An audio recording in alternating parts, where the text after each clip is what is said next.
maa ngi leen di nuyu yéen ñëpp ci seen tur ci seen sant di leen masawu di xam ni sonn ngeen sonn bu méttee métti ndax amu leen lu dul seen réew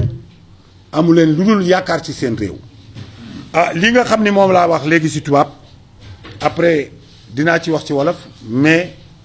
porte-parole bi dana ci définir yëf yi dana ko segg ci ñetti parti premier parti bi mooy action yi ni ñu ko fraudé deuxième bi mooy opération bi nga xam ni ñu fraudé jënd société bi troisième bi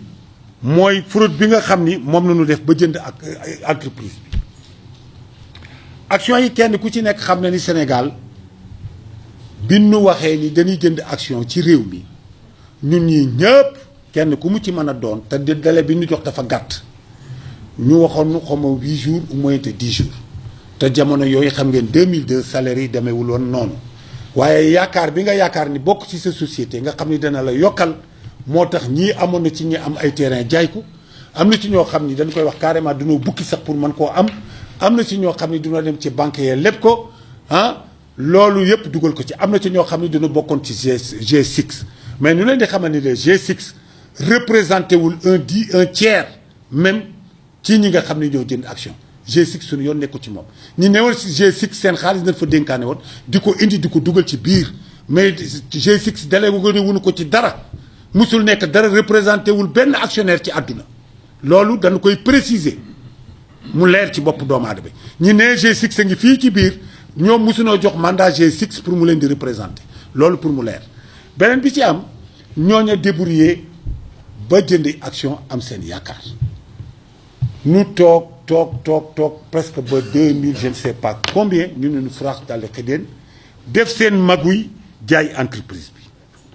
am na chiffre yoo xam ne xam ne pour ma déterminer ko ci wolof dafay xaw difficile mais pour que ma tënk ko rek nit ñi mën ko xam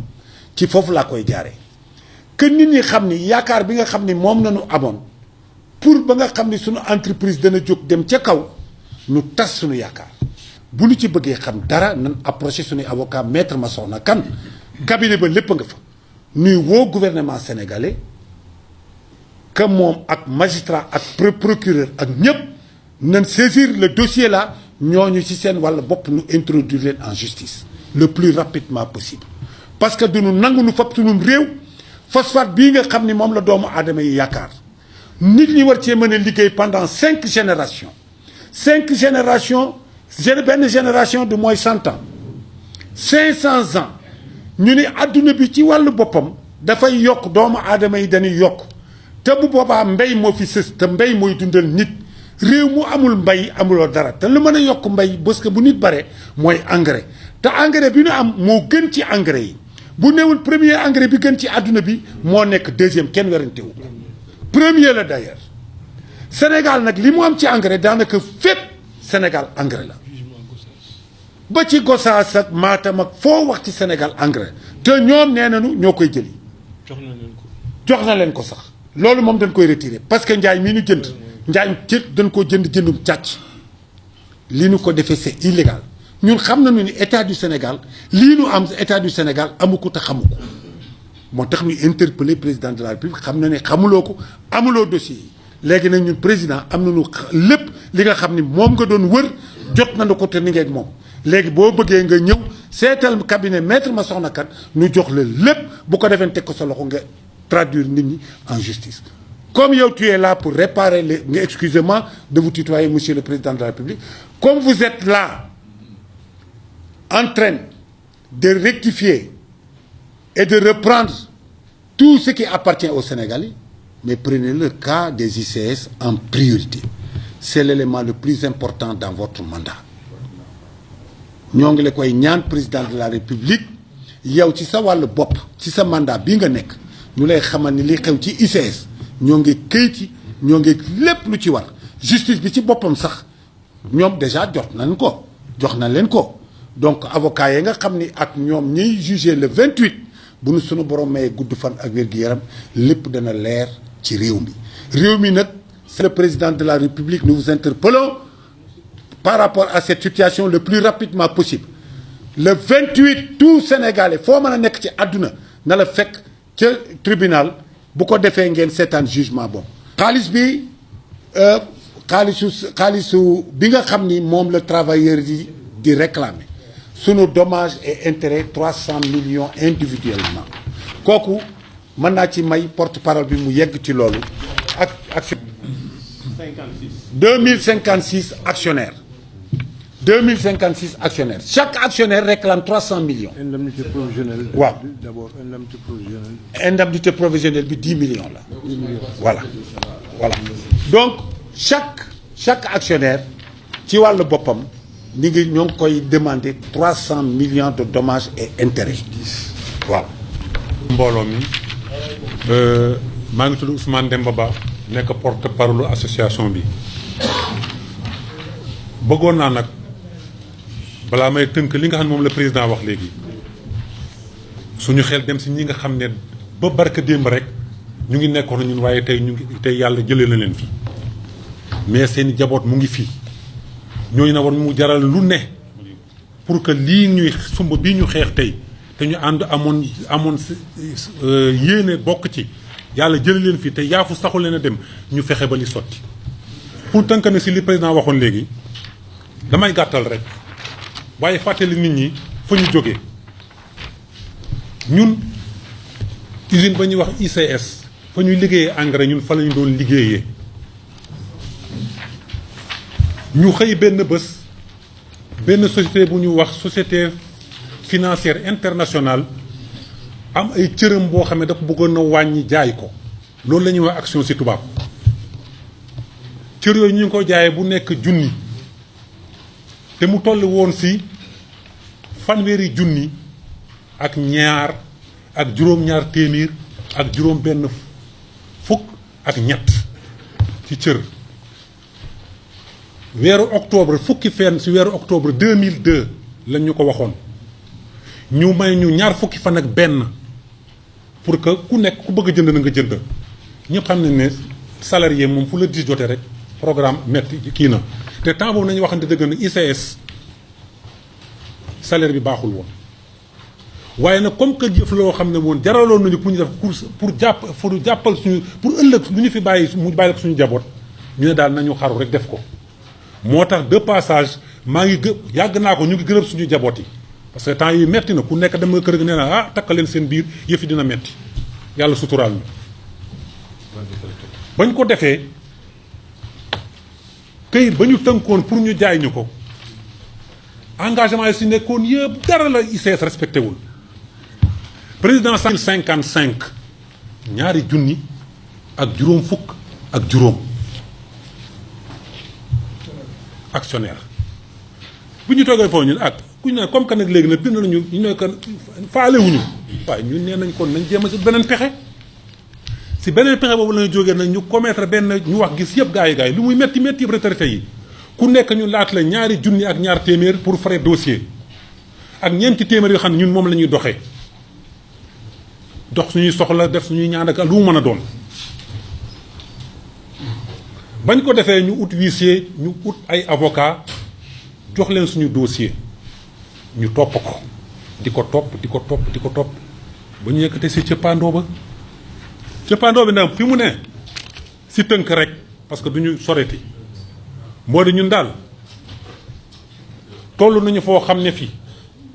xuloowuñu xeexuñu dañuy yëgal ne sénégalais yi laala en commençant président de la république ba fu ñu toll fii yàlla xam ne ñu ngi déterminer ay information yoo xam ne xejul ci doomu aadama kon lii suñu problème nañ ñu ko régler ñun loolu moom moo ñu intéressé lii nga xam ne ñun ñaanuñu saraxuwuñu ICS jox nañu ko lépp ñun ñëpp dañu ay retraité lañu pàcc boo fukk yoo jël juróom-ñett yi dem nañu retraite waaw ku ñu rëgmul kay li ñu moom na nga ñu ko jox lu rek la ñu laaj ñu leneen président de la république nag li tubaab di wax ne moo yor stabilité réew mi maanaam jàmmu réew mi ay citoyen lañu comme ñëpp nañu taxaw ci lii ñu daal sumb nañu xeex boo xam ne du ñu dellu ginnaaw li ñu laaj nag ñaar la mooy li ñuy wax le rétablissement dans nos droits d'actionnaires c'est-à-dire lañ suñu yelleef nañ ñu ko delloo ñoo ko jëndoon ku nekk mu jënd sa poche léegi ñu naa am na ku la représenté kenn représenté wuñu ku nekk yaa jënd sa poche ñi dem nañu lebi ñi def lu nekk ñëw fexe ba jënd ñaareel bi mooy fukki at ak juróom-benn yi nga xam ne toog nañ ko ba tollu fi tey ñu ngi doog a dugal juróom-ñaar exercice 2019 duggagul mais fukki at ak juróom-benn yi nga xam ne jeex na lor gi ñu si def nañ ñu ko fay ñun nag suñu avocat am na ñu laaj te président wax na ko sànq li may wax daal fi may jeexalee moo di ne par nit tukulóor la il faut ma set saa bu nekk ku nekk ñu ngi ko laajte ñetti téeméeri millions la ndàmpaay ku nekk si ñun te dañ leen wax ne ñun xeeb nañ ko de xeeb nañ ko parce que xam ngeen lu ko waral parce que bateau acide jamono yële mu ngi jar 47 milliards ñeent fukki milliards ak juróom-ñaar te ICS weer bu nekk dana def ñetti bateau wala ñeenti bateau xam ngeen ñaata la kon li ñuy laaj li ñaari bateau fay na ko kon ñaari weer fay nañu ba pare ñu des nag waaye nag ba pare nag lii suñu ko laaj nag suñuy action ñun jarul bu ñu laaj nañ ñu ko delloo parce que suñu action mu ngi fii ba léegi day ko donc daggagul sax parce que mu ngi fii li ci ne moo di te leen rek laay tëjee moo di ne dama leen di seedeel yéen ñëpp 2002 ba léegi cogg yi rek am ñooy wax ñàkk nañu waaye ICS amul kenn ku si ñemee taxaw ne ñàkk nañu bind nañu ñemewuñ ñoo tontu parce que suñuy action mu ngi fii parce que soo amoon kon bind nañu bu yàgg nañu amul ñàkk ngeen ko mais ay cogg rek ñu ñoo koy wax di tëjee nag fenn nag moom laa waxoon keroog suñu réunion bi